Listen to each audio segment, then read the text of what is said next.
So for the third question of our debate, there's been a lot of talk within the community and stuff about people wanting Congress to have term limits. So Samuel, I'm going to give you the opportunity to answer this question first. Do you believe Congress should have term limits?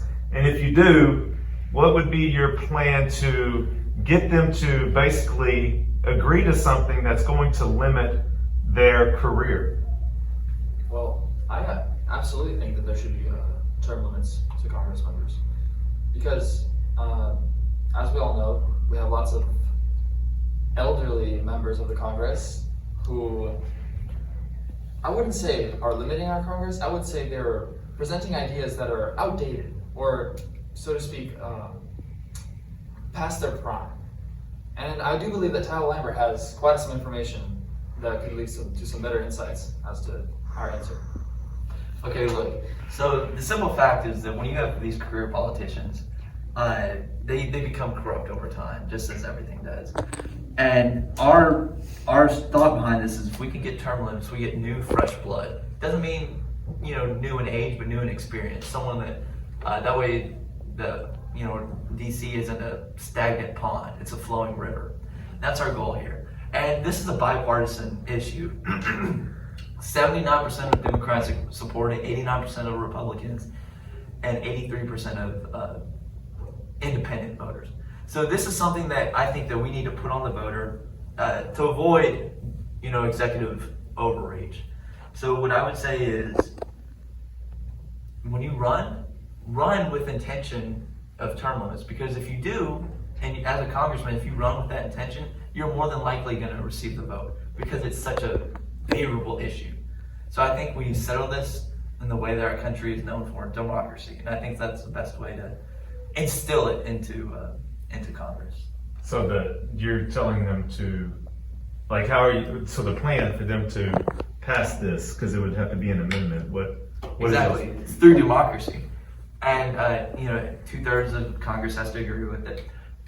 So my advice would be, let's encourage it through new Congress members. So if they're running, whether they're running as a Democrat or a Republican, they know that they can boast that about themselves. And they're more than likely going to win the vote if that's something that they are known for.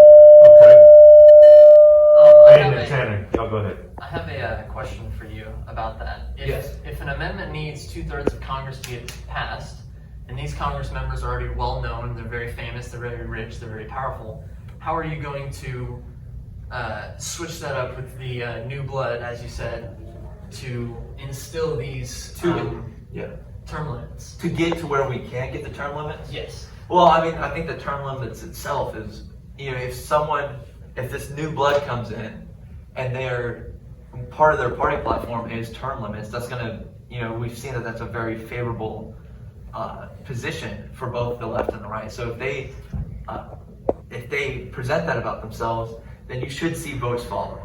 What's your plan? What's y'all's plan? Our plan was to propose the 28th Amendment, right? And and we focused a little bit more on how to propose this amendment instead of just relying on the new Congress members going in. And how we would propose it is to more rally the people with the idea first. So first I would want to make our plan well known, which would be to instill that the new people of the government need to be put into Congress. We need this new,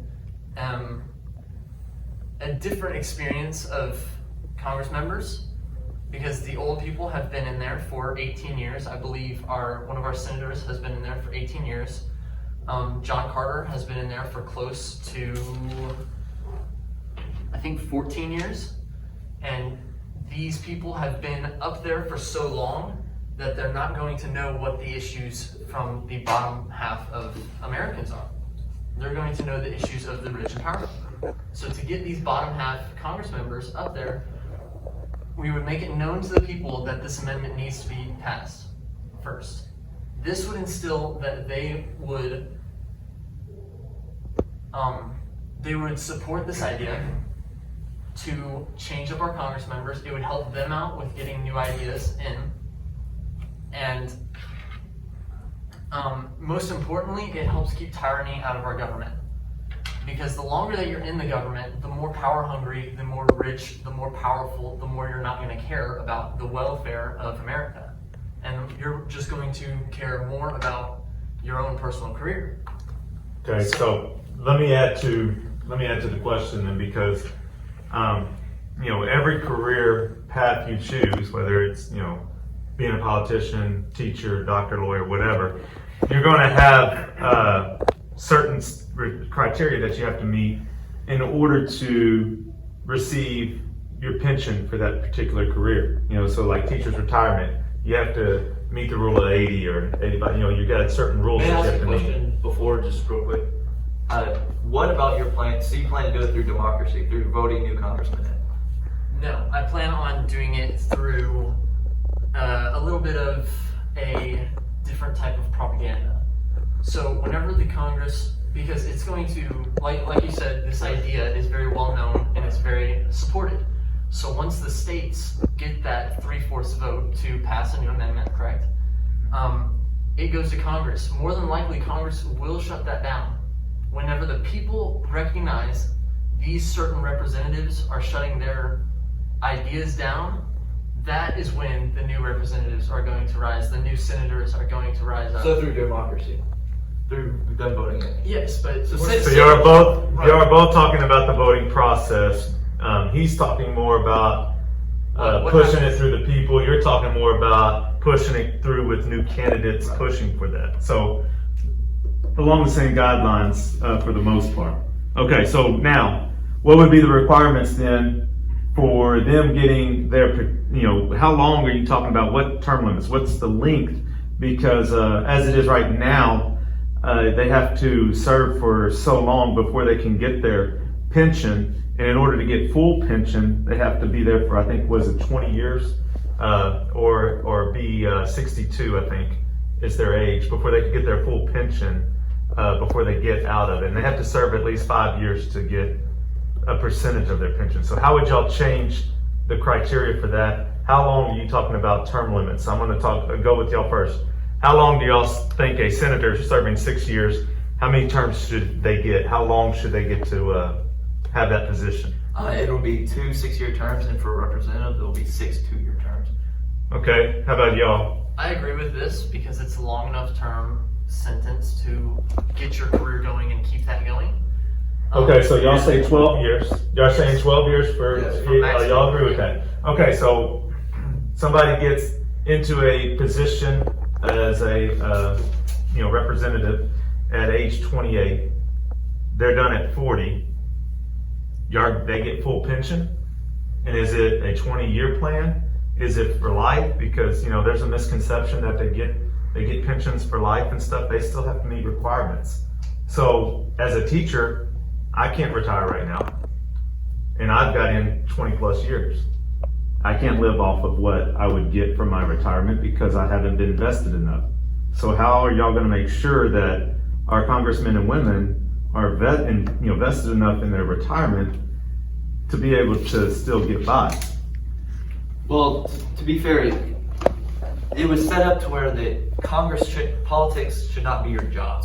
That is a civil obligation that you do, that you fulfill, and you do get paid for it. However, many of these men and women are lawyers, doctors, they have other occupations, and so while they make this money, they go back, or if they do have enough money to invest and retire, then that's the path they would take. Okay, how about you? I think this whole thing it's more about the welfare of the people of America and less about careers. So it's more about political rotation, more about like having new, fresh mind and clarity within the political process, and less about people's jobs. Absolutely. And as for the pension, one of my personal ideas was to double the amount of years that they served. So if they served the full 12 years for senators, they'd get 24 years of pension, which would be roughly probably 60 to 70% of their real salary, just to get them by, right? And this actually goes well with the House of Representatives, because if you only serve 1 2-year term and then get voted out, you're not going to have that full ride, of your pension just carrying you out through life. You'll have the 4-year pension, and then after that, you'll have to find something else. Okay. All right. We'll come back then and have a question for next week. So y'all be prepared for that, and I'll get that to you. Thank y'all.